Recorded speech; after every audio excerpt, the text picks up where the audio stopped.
So, welcome back to another exciting episode of Sports to Suits, where I highlight former athletes that are doing some incredible things in the business community and talking through their stories and how they're actually translating what they've learned in sports and applying it to business. And so today I have a very special guest because I can't think of anybody else more qualified to share experiences in this regards than Virgil Herring. Virgil, thank you so much for joining the show today. Amanda, thank you for having me on. I'm honored to be here. I'm looking forward to it. Well, awesome. Well, as people are popping in, why don't you just share a little bit of your background and your experiences? Well, I went to Mississippi State University in professional golf management. I had thoughts that I could play for a living, but it was quickly understood that I was good, but not good enough. But my mentor was Bill Strasbaugh, who was the 1992 National PGA Teacher of the Year. Oh, wow. and widely regarded as one of the 5 greatest golf professionals of all time, which is why the 5th award for the PGA is called the Bill Strasbaugh Award. That's my first lucky break. But he told me that if this whole playing thing didn't work out, wink, wink, you should really look into coaching because you have a natural eye for it. So after I graduated in 1997, I feel like I fell into a luck. 1 month prior to me graduating, Tiger Woods wins the Masters. And that sent junior golf into a frenzy. And I ended up at a facility that's no longer open in Franklin, Tennessee, called Through the Green. And it was a junior golf mecca. And from there, I built a great stable of young players. I had my first state champion in my first year teaching, Courtney Wood, who played at Brentwood High School and went on to play at Vanderbilt and played professionally for about 2 or 3 years.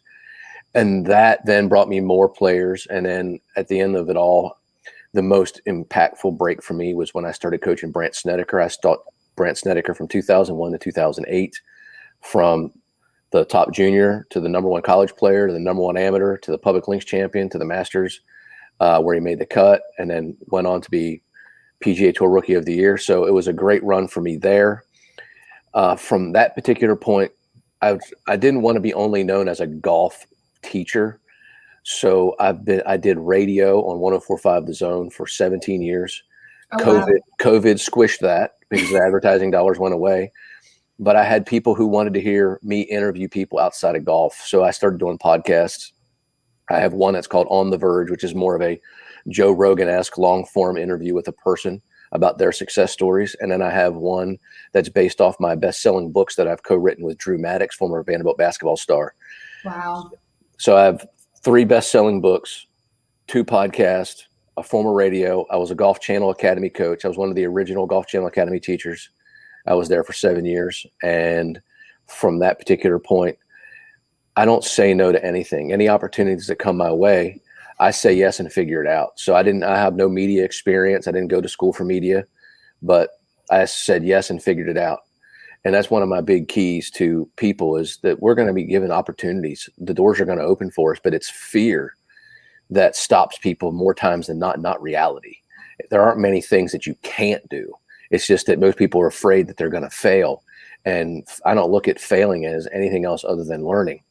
And most people, I actually admire people who dig in and say yes to opportunities, and they make a mistake, but they get back up and try to go again. And that's what it takes to play great golf. And that's what it takes to be successful in business. And that's what I'm kind of hoping to talk about today. So let's start at, how did you get into golf? So I guess it was 1989, I was a pitcher. The only thing that mattered to me in life was pitching. And I tore my rotator cuff for the first time. And in 1989, they didn't do surgeries on 15-year-olds. So it was surgical tubing and rehab. And it took me 2 years to be able to pitch again. And 7 games later, I tore it again for the second time. And that was the end for me. So when I tore my rotator cuff the first time, I couldn't play even first base, which was my other position that I played. And I had to find something to do because I'm an athlete. So I saw my best friend, who was my neighbor, hitting plastic golf balls from one wash line pole to a stump, from a stump to a tree. And I asked him what he was doing. He said he was playing the Masters. And my family doesn't play golf. Nobody in my family plays golf. So what was the Masters? I didn't know what the Masters was. And from that particular point, I fell in love with a couple of things. One is that everything, if I won, it's because I played well. If I didn't win, it's because I didn't play well. I struggled if I played a great game in baseball and we lost and I wasn't supposed to be happy about my performance. I also struggled if I played poorly and we won because I feel like I needed to do more. So golf allowed me to be that independent piece. So that's how I got involved in golf. And then as soon as I tore my rotator cuff the second time and all of the scholarship opportunities for me to be a pitcher vanished, golf became the most obvious outlet. Plus you can major in golf. So that was a tap in for me, really. So I became immersed in the golf industry starting in 1992.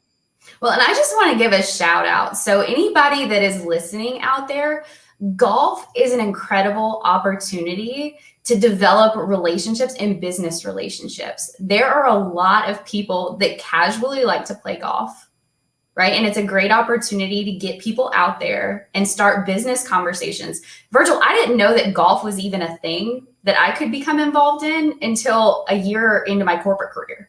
And it was a great opportunity for a female to get out on the golf course and to have those business conversations. Do you see it as being a great opportunity as well?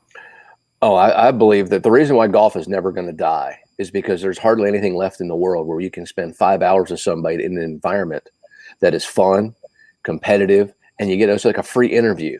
You get a chance to see their integrity. You get a chance to see their honesty. You get a chance to see how they handle adversity. You get a chance to see how they are if they play great. Are they cocky and arrogant? Are they humble? It's a free interview process in all things that are business. And I've been very fortunate right now. And it can be incredibly fun. Oh, absolutely. And that's the thing is like what makes it so important is the fact that especially as a woman, that is a trump card for you. That puts you in a very unique class that not many people are in. So I always tell the girls here on the golf team and the guys too, but it's really impactful for the women, which is golf is the most powerful sport in the world, in the business world, way more so than anything else. And I have a lot of dreamers. I have a lot of people that want to come to me to try to play on the LPGA or the PGA Tour. And my first rule is I tell them is that the worst possible outcome is you get a chance to make a lot of money playing this game. That's the worst outcome. Take it seriously, understand your role in the game. And if it doesn't work out that you play on TV, you get a chance to play country clubs and great golf courses all over the country, promoting business, helping the company, and all at the same time, advancing your professional career through a game, which is recognized as powerful because of the difficulties that it is to learn it. So if you become good at golf, they know your work ethic and what it will take. And that is why I call it the trump card of all business. Well, and ladies out there, there are great scholarship opportunities and young men out there. Once again, this isn't something that I knew was even an option for me, but had it been positioned, I mean, talk a little bit because you've had a lot of successful golfers that have gotten scholarships in college. And so anybody that has young kids out there, that's a great opportunity to get some scholarship money. Oh, for sure. And, right now with COVID making golf basically the most popular sport in the country, there's more people playing golf now than there's ever been. And I would probably say the most important thing for them to take into consideration is it used to be the case that there'd be unused scholarships. There's no longer any unused scholarships, but they are the most available scholarships is women's golf. So I would feel that of all the things that is important is that if you can hone in your game and it's something that you can be passionate about and you love the game, I think that's important, that the sky is the limit on what you can use your education and your golf for simultaneously to help take your career to the next level. So say there's somebody that's looking to get into golf. I have a lot of women that come to me that are in business and see the area of opportunity to develop those relationships in playing golf. So in regards to that, how do you think, what is the best way and what are some skills that people need to learn to just feel comfortable in going and playing a round of golf from a business perspective? Well, I can say that without knowing what it's like to be a woman, okay, and I understand, or men or guys out there. But what I think women face a different challenge is because they feel intimidated by the pro shop. They feel like they don't know, they don't want to look like they don't belong. Yeah. So the ability to understand how to walk into a pro shop, ask for your green fee, can I have a bucket of balls, and do it not like completely bashful or embarrassed that you don't belong, but to feel like you understand the how-tos so that you can go in and say, I have a 1:45 p.m. tea time. I'm paying for two people. Can I get 2 buckets of balls? I need a dozen Pro V1s, and out the door we go. That's phase one, because so many people are paralyzed at the door. So then I would probably say the number one thing that everybody, guy or girl, completely, is they don't necessarily care that they shoot a good score. They want to feel like they're hitting the golf ball that it looks like they play golf. They want to be able to hit the ball in the air. They want it to go relatively straight. It doesn't have to be 300 yards like we see it on TV, but they want to feel like they're playing the game like it looks like this is what they do. I believe that it's not very difficult to play enjoyable golf. I believe that it's very difficult to play on TV. So to play enjoyable golf doesn't require that many things. In my opinion, it takes 5 things to be able to play enjoyable golf. And from there, the confidence comes from consistently seeing that you look like you belong, and you keep on getting more comfortable and more confident in yourself. And then you break through a barrier that you never even worry about it anymore. And it doesn't take very long, especially if you get the talent to keep moving. But at the end of the day, it's super powerful. And I encourage everybody, is a business tool unlike anything else. And I would encourage everybody to not be afraid of the learning curve, the early difficulties, because once you pass through, sky's the limit. So you've coached some of the most successful golfers as well as other athletes in the world. And so when you're looking at talent or discipline, like when you see somebody that you're like, this person has got something, what does that look like for you? Well, in my opinion, the number one indicator of talent in all sport is speed. So the ability for somebody to create a swing, it doesn't matter how good it looks. Does it move fast? If it moves fast, it's easy to work with. Okay, let's say, well, what if I don't move it fast? You can be trained to move it fast. But that's the first thing I look for is if I'm giving the first golf lesson to anybody, the first thing I'm going to ask them to do is, once they're loose, I want you to make 5 swings with as much speed as you can provide me. So as soon as I see what their speed can do, I then bend the golf swing into what is called on plane. And then as soon as I get their swing close to plane with speed, what do we get?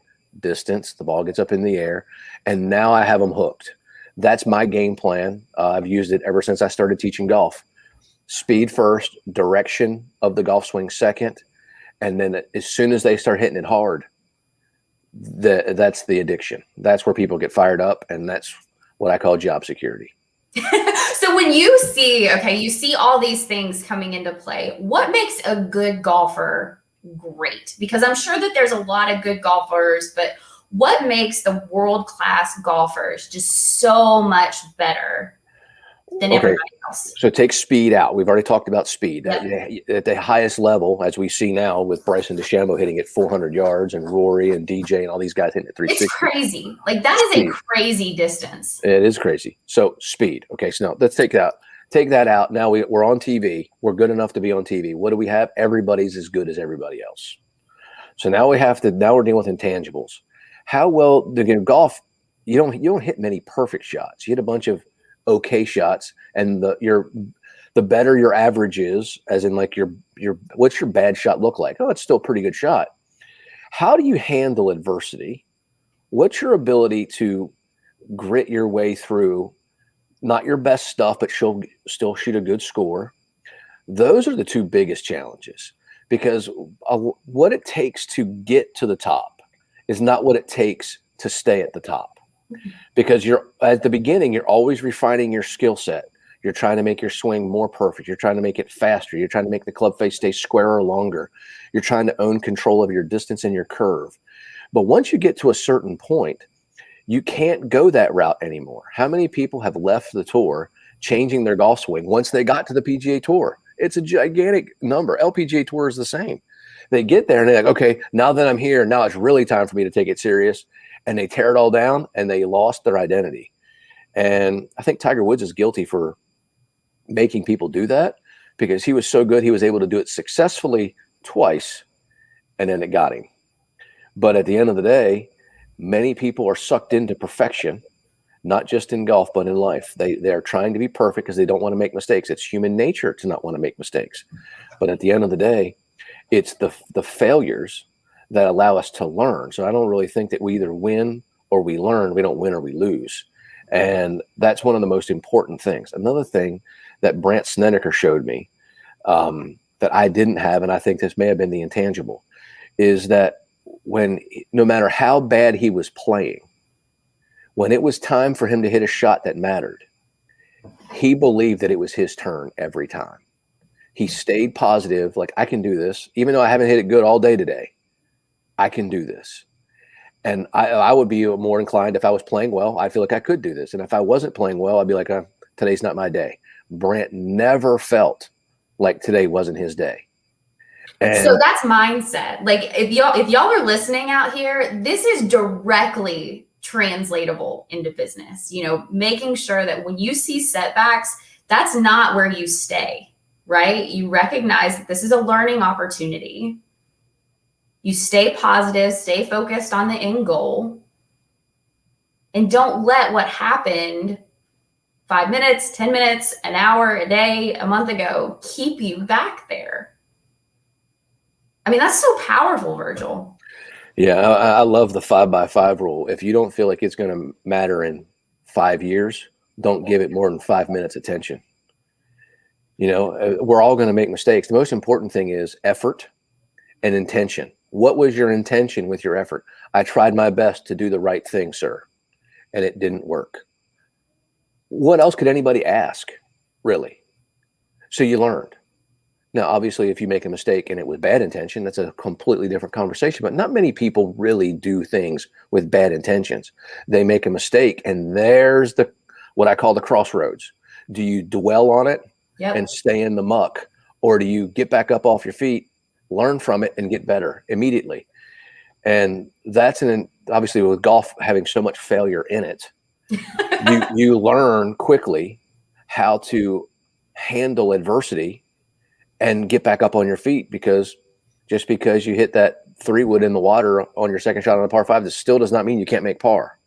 There's other ways to go about it. And in business and in entrepreneurship, this is a constant thing. Like, you're constantly, like, you're going in the muck, and then you're having to figure out, you're having to try to translate, okay, like, how am I going to pivot, or how am I going to, go in a different direction because this isn't working. But if you're sticking with, well, this isn't working, I'm going to dwell here, then you're not able to adjust the timing necessary to make the impact you're looking to make. 100%. So how important, I've been blessed. I had some amazing, amazing coaches in sports, but also mentors and coaches in the business community. How important is that player to coach relationship? Well, I mean, it's imperative that it's built with integrity and trust.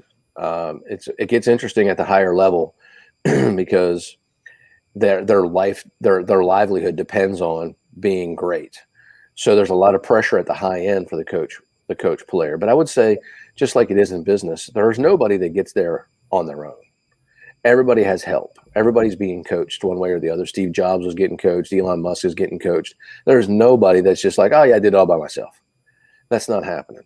So how do you go about finding a good coach? In sports or in business, right? Like, I feel like, I've had some incredible mentors, and I've had also some incredible coaches, but one coach is not the right fit for me, whereas it may be the right fit for somebody else. So, Virgil, if somebody's out there in the business community that's actively looking for that coach relationship, how do they go about finding a coach that can actually impact them? Well, I think the most important thing is they have to identify who they want to be. Right? So identify who you want to be. Now, after you've done that, who is the best representative of that idea or that identity? Then go ask them if they'd be a mentor, but if not, who would they recommend? Who were their mentors? It's all about networking. At the end of the day, we're getting further and further from human connection, and we're relying on a phone to get everything done. When in all actuality, I think what's going to become the most intangible piece to success is your ability to communicate with others face to face. And that's an articulation of words eye contact and body language. So at the end of the day, when you can walk into somebody's office, look them straight in the eye and say, I want to be successful at whatever. I recognize you as somebody that's elite in this category. Would you be willing to help me, or who would you recommend me go chase to find out how I could become the person I want to be? Just like in golf, what I would always tell people is, if you're wanting to become great at golf or whatever, you go to the club and you say, you find the 10 best players at the club, and who do you work with?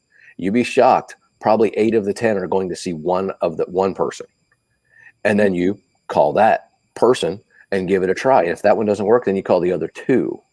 But at the end of the day, you have to investigate who you're trying to be, track that person down, and find out either A, if they'd be willing to help you, or who were their mentors.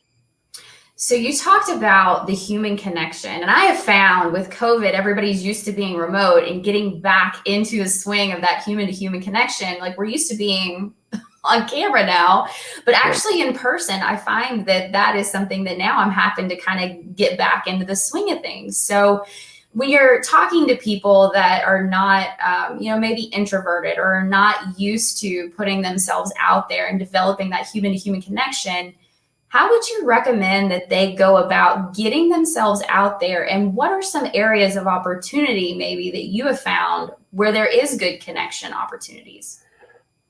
Well, I would say this. Most introverts are still extroverted in something that they're passionate about.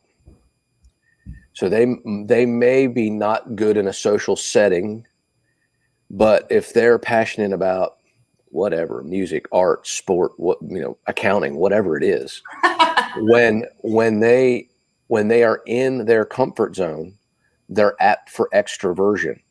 So the most important thing for introverts is to be mindful of the fact that, yes, they're shy, yes, they're bashful, yes, they're closed off because they're probably just afraid of embarrassing themselves incorrectly. They've created a false sense of who they are and fall into something that they're an expert in. And that doesn't have to be anything particularly egregiously amazing. But if they can find something they're passionate about, their introversion goes away, and then they can connect with others with similar likeness, and they can build a connection and trust, which is what they're really looking for. They want to be able to trust that they could say something that's not right and not be judged. So in that particular place, if they can move into a place where they're close to expertise, find people of like-mindedness, and then ask the questions that they're want to have answered, that sets them up for success. And extroverts, they've never met a stranger, so that's not their problem. But I've always found that even when I'm interviewing an introvert, I'm immediately trying to attack what they're awesome at, what are their passions, because as soon as I get them to talk about what they love, they're not introverted anymore. And and you flip that around. If you're introverted, that's what you need to seek. So you talked a little while ago about fear. So fear, I've dealt with this recently. I've been very public about it. I was terrified, absolutely terrified of being on camera. I've done tons of public speaking. All day long, I can give sales presentations, but the minute you put a camera in my face, I'm absolutely terrified. And it took a lot of discipline to get over that. So you talked about fear and you talked about overcoming fear, because it's important, especially in business, to overcome those fears, to do things that make an impact. So Virgil, how do you go about starting the process of overcoming fear to be successful in whatever you're trying to become successful in? Well, I start with this. I would probably say 98% of our fears are imagined. It's powerful. Right? So we're afraid, but we're like fears, like false emotions appearing real, right? That's what it stands for. So we create this place that's not real. So first thing I learned was walk toward it, not walk away from it. So I walk into my fears, much like I did with radio, much like I did with podcasts. How did you become so bold? Where did that come from? I took a chance. Yep. I had the choice to be scared or to show courage while being scared. That's really the difference. I wouldn't be lying to you when that light flipped on 104.5 The Zone in 2003. that I wasn't nervous. I was very nervous, but I walked into it, and all the things that I was scared about weren't real. And then that got me on TV. So when I started doing golf lessons on Channel 4, what did I do? I had no idea what I was going to sound like on TV, what I looked like on TV, but I walked into it, and everything that I thought was going to be terrible about how I taught golf on TV was a lie. It was fear. It was like it wasn't real. That trained my mind to say, like, wait a second, almost everything that I'm afraid of isn't real. I'm not being chased by a lion here. I'm creating this imaginary world in my head to protect myself. That's the prefrontal cortex, kind of like trying to protect you. It's faking you out, unfortunately, but it's designed to keep you safe. So safe means I don't want to do anything to hurt my heart, hurt my mind, and traumatize myself. So it builds up all these stories to protect you. And 99% of them are all lies. So I walk into the fear. And obviously, if something bad happens, I'm willing to take that risk if it means something to me. And at the end of the day, I'm sure it's very possible. As of right now, if I'm afraid of something, I walk into it and address it in a head-on battle. And I've yet to be denied what I wanted through the fear that I thought I had. Well, and for those that are listening, Virgil, you've coached some of the most successful athletes literally in the world. And you're saying you've had fear with certain things. Highly successful. Everybody has fears, right? Mm-hmm. It's just how you overcome those fears. And if you're willing to actually push forward or retract. And I mean, guys, in business and in entrepreneurship for me was terrifying to jump into. Right? I mean, there's a lot of fear as it relates to that. But if you ask me, is this something that, you should have done? Of course, it's something I should have done, right? We're on the right path to meet the goals we're looking to meet. Yeah. But there's a level of fear with that. For sure. And, it all sets up to nobody wants to step out into the light and fail. So there's where the imagination kicks in. I want to start my own company. So to start your own company, you need customers. So you have to go out in search of customers. Well, if you go out and you flop, that hurts. But it depends on how you look at it. Once again, it goes back to intention. What was your intent? Did you intend to do it right and it didn't work? Get back up off your feet and try another way.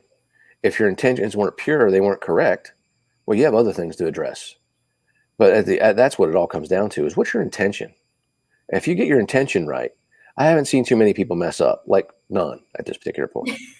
Well, and some of the things that I hear, I've heard, well, we put everything in place, and you talked about, like, from a sales process, like, you have to go out there and do the work and have the discipline to see the end results. If you just think that it's going to magically happen, regardless of whether or not you're an athlete, a business executive, whoever you may be, if you don't put forth the work and have the discipline around that, it's not going to happen for you.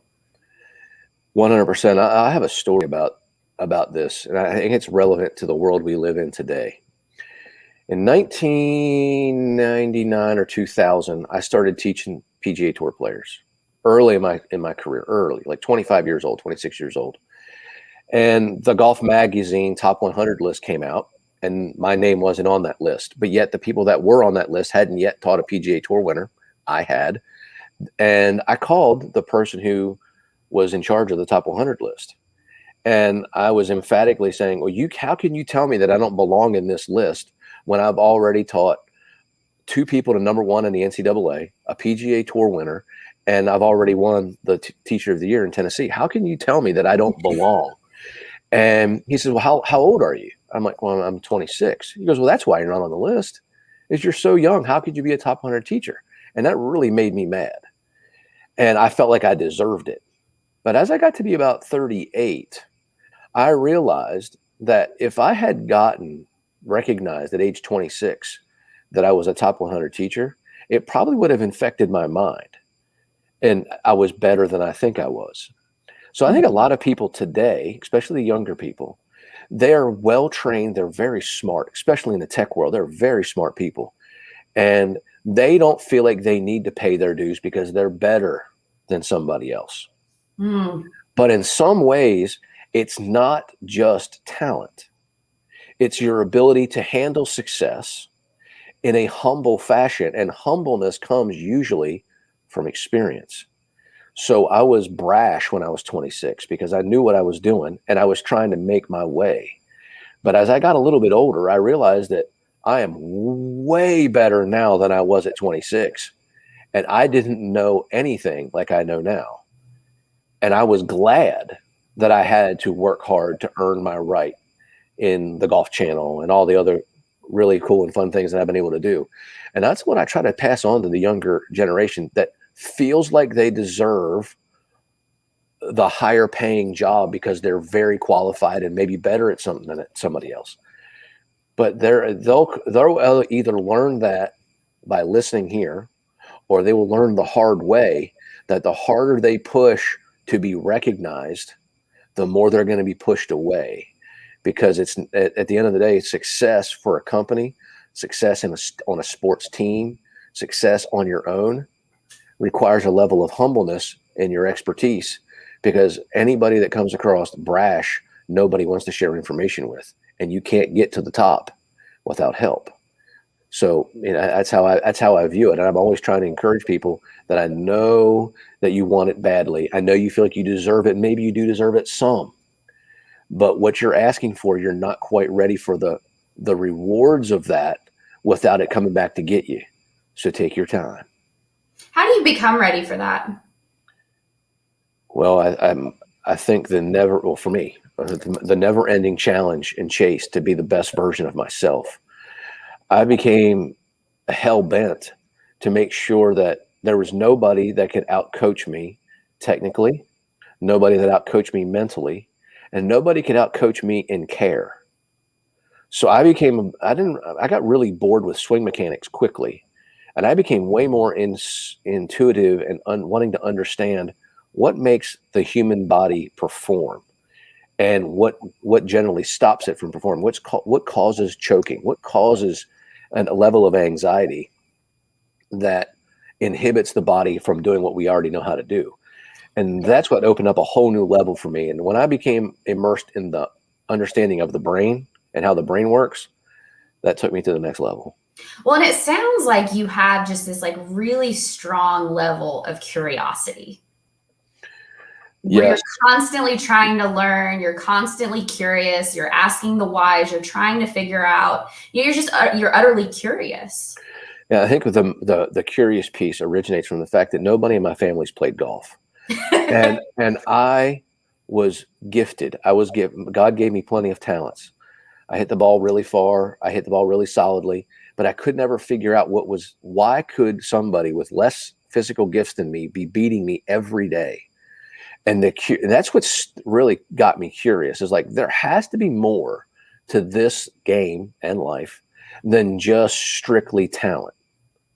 And that is what sent me off in the curiosity. And that's what got me really bored with the swing mechanics, is that that's not the guarantee. It's what is your body able to do under maximum pressure? And how do I access all of the stored talent, muscle memory, myelin? How do I access that under the most pressure to let it come out of my body? And that's when I learned what it really took. And I think that that's my competitive advantage in the teaching world. Is it's not just my understanding of the golf swing. It's my understanding of how all of the balls that you've hit in your lifetime are stored in your brain. And that muscle memory, how does it get from your brain to your muscles? And what slows it down and what speeds it up? We're trying to speed it up. We're trying to increase the flow state. We're not trying to slow it down. And as soon as I understood how to coach that and teach that, things really changed for me in a very positive way. So how do we translate this to business? Okay. So you have people and companies that are seeing the same results over and over and over again. And they may have a lot of talent, and they may have great products, but how do they go about taking that and elevating themselves? What are your thoughts on that? Well, I think that we've learned more about the brain in the last 12 years than we knew in the previous 1,000. So when you start thinking about like Google, Amazon, these mega juggernaut companies, what they have done is they've brought in people who understand flow state and how to get people to access their talent, and they can get 4, 5, 8 times as much work done in less time. So it creates a better work environment because they don't have to work 60, 70 hours a week. They can work in a more efficient way, and it's out of the box thinking, because that's out there. Flow state, what's that mean? Well, now that we understand what that is and how to achieve it, Google is crushing people. Amazon is crushing people because they're bringing in a person like Steven Kotler, who is probably the foremost authority in understanding how the brain reaches flow. And then they do group flow tanks at business, and then they put themselves in a state of mind of creativity, no fear of failure. And if you're not failing, you're not trying. And it frees people up to fail. And as soon as you let people know that if they're going to fail, that it's okay, and then demonstrate after they have failed that you encourage them to fail again, you have created an environment that is really powerful. Because when people realize that they're not going to be punished for good intent failure, they're going to feel completely free to give it all they have. And when you start getting people to give everything they have freely, you put 50 people in that same place, look out. And that's what's happening. More and more people are understanding this is not just about talent. It's not about information. It's not about what kind of computer you have. It's what are you able to access out of your human capital to maximize your profits. And there are certain companies that are way ahead of the game than others. So what I'm hearing is even if it's a small, like set hour weekly meetings where everybody is encouraged to have a creative session where everybody can dive into and accept that we're probably going to fail at what we're delivering, but give people a sense of ownership. 100%. That ownership piece. And once again, I think the great companies, they pass on the accolades to their employees. The president doesn't own it all. Oh yeah, I did it. The great presidents, the great CEOs, they take no credit whatsoever. They're passing it on to others. And I think that that's transitioning in business. Like, I think that there's been a lot of corporate toxicity. I've experienced it myself. I think that from a cultural standpoint, there's a lot of focus on how do we change it from this existing space and get it into the space that you're talking about, because like you said, it's more efficient, it's more effective. People have a sense of belonging and ownership, and they have an overall joy that they are not experiencing in this other culture. And businesses that are doing it right have incredible people that are making it happen, not just one person at the top.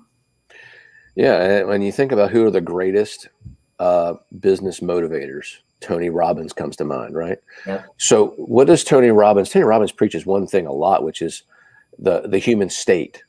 And if you're struggling, change your state. Get up, do jumping jacks, run in place, yell, scream, dance, whatever.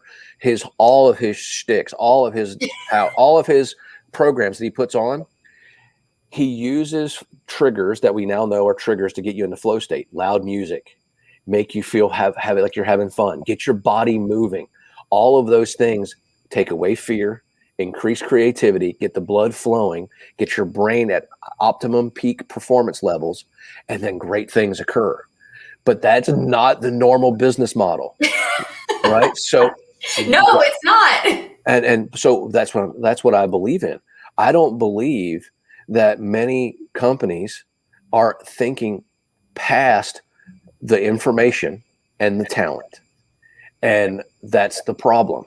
In so many things, they're relying on information and talent, and they're missing out on the untapped energies of the human mind and the human body and the human strength to overcome new adversities, because they're using old paradigms to try to serve new problems. And that's a big deal. Totally agree. And with this new remote world, that opens up a whole nother area of opportunity to bring in creativity, right? Like, you don't have to have people in a physical location doing this. Like, you can incorporate other people into this level of creativity. Yeah. And I really believe that there aren't many gifts of the pandemic, but one of the gifts of the pandemic is we were forced to figure out how to survive while being in quarantine or being locked up, and as soon as those people who found themselves either luckily by themselves figuring out a way to do it, or they found themselves in a group think tank that took off, they're not like, wait a second, I can impact the world from my seat here. And once you realize the power of technology, the power of that World Wide Web, my goodness, the sky is literally the limit. The only thing that stops you from being successful is you. That's all I have to say. I mean, you can sit here and say, well, that's easy for you to say, Virgil, because you've done this, that, or the other. But I was already you before. I was already a 23-year-old kid coming out of college, not having any idea what I was going to do. I figured it out. Why? I took action. I walked forward. I didn't wait for something to happen. I was willing to fail. But I wasn't going to sit still because I knew nothing was going to be handed to me. So I went and got it. I went to go get what I deserved instead of waiting for somebody to give me what I thought I deserved. And at the end of the day, if somebody's giving it to you, it doesn't feel right anyway. You have to earn it to like it. You have to earn it. And if you're listening out there, this doesn't happen overnight. That's one of the things, like instant gratification, right? Like these companies, this success, like it doesn't just happen 24 hours where you grow this intense following and you grow a multi-million, billion-dollar organization, or you grow into a professional golfer or a professional coach. These things don't happen overnight. They take time. Yeah, and in a world we live in today where, the idea of a kid looking at an encyclopedia to look up what happened in World War II is laughable because they can just talk to Siri and get the information they need in 4 seconds. So at the end of the day, the world is moving faster than we've ever known, and it's only going to get faster. But at the end of the day, you still have to do the work. And even though you can get your information faster, the rise to the top, we're still humans. So we are still going to be doing it at the human speed. We'll have access to the information faster. It's easier to get the information we need. But nothing happens in human habit instantly. So when you're learning a new skill, it doesn't happen instantly, no matter what it is. If it's new, it has to be learned. And when it has to be learned, it takes time to move from I don't know that I don't know to I know that I don't know to I don't know that I know to I know that I know.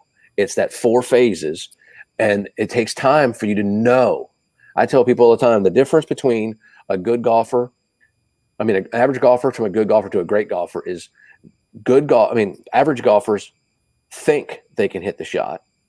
Good golfers believe they can hit the shot, and great golfers know they can hit the shot. And there's a big difference between believe and know. And there's a lot of people out there in the business world right now that believe they can start their own company. They believe they can be the CEO or the president or the vice president or somebody really important in the company. But do they know? That's the answer. The ones that know are the ones that get there. There are not many people that really know and aren't successful. And if they are, they're radically shy or traumatized by another event that's blocking them. Other than that, there is nothing stopping somebody who knows what they're doing. So if you are good, right? Because we're launching a company. This is our first adventure with this, but we are humble and smart enough to know that we need to surround ourselves with incredible people that know, right? Learn from those people. So if you're out there and you're in conversations about starting a business, or you want to pick up golf, or you want to do something else, surround yourself with people that know, because it will get you there faster. And more than likely, these people are willing to advise, mentor, coach. They're willing to share their books or whatever it may be. But surrounding yourself with people that know and recognizing where you're at, that's a powerful thing. Yeah, and I would tell you that most super successful people recognize that there's about 8 billion people on this earth, and they can't serve them all. So when somebody comes to them to ask for help, even if it's a competitive business, most people that are good humans will obviously help you because they know they can't do it all. But they love the fact that you're asking them because they think that you're an expert. People who love to help others, especially when they're confronted in graciousness and humbleness. Sir, I think that you're phenomenal at X, Y, or Z. I'm starting to try this company. I want to do this, this, and that. And I can't think of anybody else I'd rather hear the information from than you. If somebody came to me, they could sit and watch me teach golf all day long, and I would never say anything about it. And there are people out there that know that that's true, because I've had people ask me and I've never charged them. They can come sit with me anytime.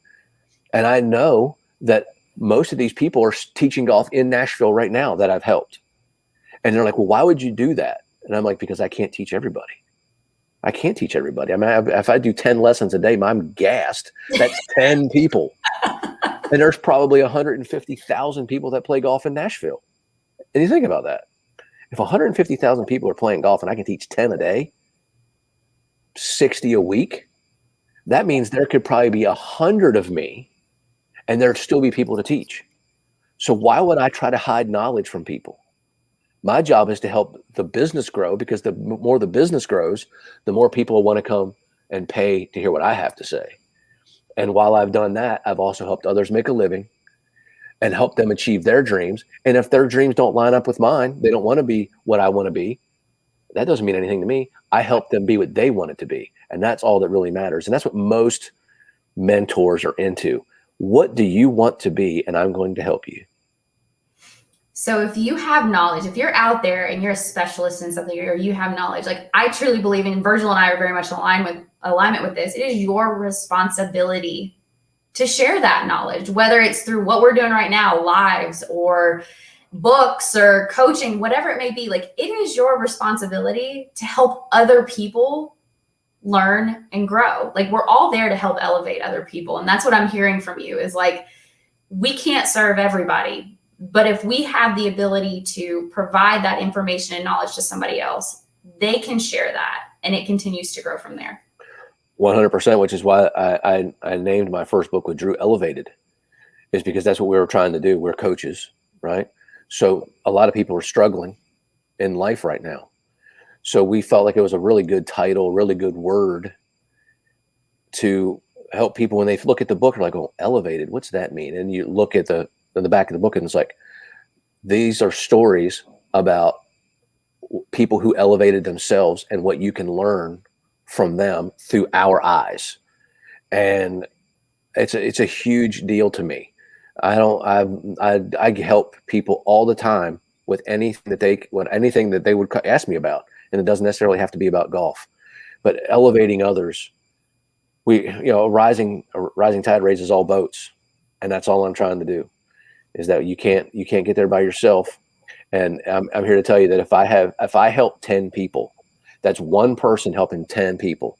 But what those 10 people want to do is they want to help me. So then there's 10 people lifting me. That's what's called paying it forward. When you pay it forward, every time you help one person, you've helped one person. But if you end up helping 100 people are elevating you. And that's the power of giving. And that's all I stand for right there. The power of giving. Well, that's the goal with the show. If I can impact one life through this conversation, Virgil, you and I have done our role here. We've made an impact to the life of just one person, right? So we're running up on time, and there's something that you and I both share. We have both, obviously, I'm doing lives. You've done podcasts for many, many years. You were on a TV show for many, many years. I did one. Yep. So but we both share we had fear before we started doing this. And that's what I want to touch on a little bit, because I think it's so important for people to understand. How did you go about, I know you said that you just spearheaded forward, and for some of us, it may take a little bit of time to jump into that, right? Mm-hmm. But how did you overcome that? And what mechanisms did you put in place to continue to develop the skills to start feeling comfortable, if not enjoying the experience? Well, that's a great question. Okay, so the first thing I got to do is I got to credit my dad and my mom. Right. Okay. My dad and I were still very close. Right. So my dad told me that I could do anything. And he told me that from the first time that I can even remember. So just the mere presence of a parental figure every day reminding you that you can do something, to not be afraid. That's where it started. I give a lot of, not that my mom didn't, because my mom did, but I spent a lot of time with my dad, and my dad spent a lot of time telling me that I was going to be great. All the time. I believe in you. You're going to be great. I believe in you. You're going to be great. You hear that enough and you start to believe it. Now, I'm very aware that there are many people out there that don't have that force. Yep. but you can create that on your own because you can look in the mirror and you can say it to yourself. Yep. And that starts there. If you don't believe in yourself, you have no chance. Well, what if I don't believe in myself, but I want to? That means you're staying in the world of I think I can or I believe I can. You're not in the world I know I can. So you have to shift your education of what it is you're choosing to talk about here to the point of know. How do I know I can do it? And once you get to that point, even if you get to the point of knowing without knowing, you're going to be around others that are telling you, wow, you're really good at this. And enough people pushing you and nudging you along is all you're really going to need. I was blessed, and many people out there are blessed to have parents that have believed in them and pushed them to great heights. And there are many people out there, probably more than I would want to know, that don't. But if it took success for you to have confidence, nobody would ever have been successful. It's those people who chose to believe that they could learn to know something without having any track record to become great. It starts inside of you. It does not have to be rewarded to you or handed to you. It starts on the inside. So I would say that it starts there, and I don't believe that everything that would branch off of comes from that self-belief that was built into me by my dad and my mom, and my self-image that I knew that I could do it because that's all I heard since I was a young kid. And it's about progress, not perfection. That's something that I've had to struggle with, right? As former athletes, one of the biggest challenges to overcome is the perfectionism syndrome. And as a gymnast, that is a very common thing because everything's built around the perfect skill, right? Mm-hmm. So if you are interested in doing live videos or podcasts or whatever, like you just have to jump in. There's no other way to do it. Set a date, commit to the goal, and actually execute it. And I'll be honest, I don't know if you experienced this. The first one I did, I look back at it and I'm like, oh my gosh, like now it's not horrible, but I see where there's been a level of improvement. And that's the only thing, in my opinion, that you can go by is if you're constantly making progress, you're heading in the right direction. 1 inch at a time, even. One bite of the elephant at a time. That's right. I think that at the end of the day, when we start talking about facing fears and overcoming them to be successful, you have to take action. And as soon as you become okay with your intent to take action and it not working out, you're at least learning what went wrong, and then you get back up and you get even further the next time. And that's really what we're only trying to figure out on our own here is, where is that line in the sand for us? And then we just want to keep pushing forward. And I really draw, like when I talk about my podcast, no podcast experience, but who do I respect? I respect the heck out of Joe Rogan. Now, I've not met Joe Rogan, but Joe Rogan provides his information for me to see every day. So I'd watch and watch and watch and watch and watch. And I watched how he asked questions. And I watched how he didn't start his interviews with lobs. He went right at them with important, right out of the gate questions. I'm like, I love that. So my podcast, On the Verge, is Virgil's interpretation of what Joe Rogan would want me to do if I asked him what to do. I don't get a chance to know Joe Rogan, but he provides his blueprint every day. I'm not afraid to learn. And do you go back and listen to yours? Yes, I do. And I'm humble enough to know that I'm not as good as I want to be yet. But at the end of the day, it matters to me that I tell a good story, that I keep it entertaining. And one of my favorite things to do is I want my guest and my audience to have absolutely no idea where it's going to go. That's the most important thing to me, is that I don't want it scripted. I want everybody to be actually sitting on the edge of their seat, having no idea what the next question I'm going to ask. Because in all honesty, I know the first question I'm going to ask, and I know the last question I'm going to ask. But in the other hour and a half, that comes from my mind. It's a flow state moment for me. It comes to me. So, and to me, that's what Joe Rogan does. Joe Rogan doesn't script anything. He knows where he wants to start, and he knows how it's going to end, and where it goes in between is where the guest takes him. And that's where I'm at. And it doesn't, like, guys, if you're out there listening and want to start something like this, you just heard it, right? Have conversations, have real, raw, honest conversations, learn about people, talk about it, but you have to commit to actually doing it. 100%. And in many ways, especially for the introvert, this is the safest environment for them. We're not in the same room. We're not we might be in the same city, but that's about it. Right. So if this doesn't go well, you don't have to feel like I'm sitting right across from you. I'm disappointed.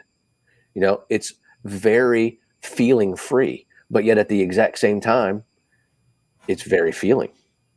So it's way less invasive to the psyche when you're doing a remote situation like this. And that's what I would encourage if you feel like you're introverted about things like this, is that this arena right here is set up for you.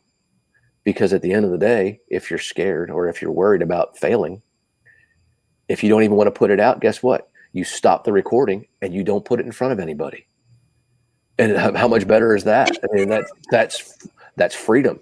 Well, and it gets easier over time. Like, let's just 100%. be real. Like a repetitive motion and discipline around it, like, it gets a little bit easier over time. Yes, there's that back in the head fear kind of thing going, but like, it gets easier and easier over time. And the more proficient you become at it, the easier it becomes, right? Correct. 100%. So that's a great ending point. I cannot thank you enough, Virgil, for your time today. I know that this has brought the audience so much value. There's been so many helpful tips and tricks in here all over the place. We've talked about all sorts of different topics. But how do people go about following you? You've got podcasts and all these things going on. So what's the best way for people to follow you? Well, on social media, it's LinkedIn is Virgil Herring. Instagram is Virgil.Herring. My Twitter handle is Virgil Tourspin, because that was one of the things my radio show was called, Virgil Tourspin. And Facebook is just Virgil Herring. I have a YouTube channel, which is Virgil Herring. And then you can contact me through my website, which is virgilherring.com, and my phone number, if you're looking for golf lessons, public speaking, etc., it's 615-579-5190. Chris is throwing a great talk. Chris and I are actually going golfing on Friday, which is super exciting. We won't invite you yet, Virgil. Give us a little bit of time to get back into the swing of things. But once again, thank you so much. And for everybody listening, I can't thank you enough for tuning in and joining on the calls. I hope that this is super helpful for you and that you find value in it and that it brings joy to your day.